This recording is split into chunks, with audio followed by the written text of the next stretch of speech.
Roy Suryo bersama Dr. Tifa dan Rismon Sianipar mendatangi Komnas HAM usai Presiden ke-7 Joko Widodo membicarakan nasib mereka dalam kasus ijazah.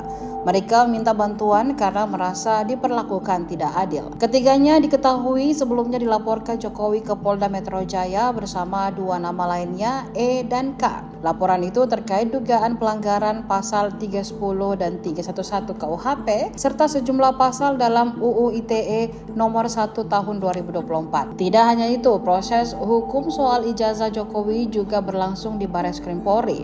Laporannya dilayangkan oleh Egy Sujana dan tim pembela ulama dan aktivis atau TPUA. Jokowi pun telah memenuhi undangan pemeriksaan terkait kasus tersebut. Dalam kesempatan itu, Jokowi membawa map hitam berisi dokumen ijazahnya. Ia menyampaikan sikap tegas dan memastikan proses hukum akan terus berlanjut.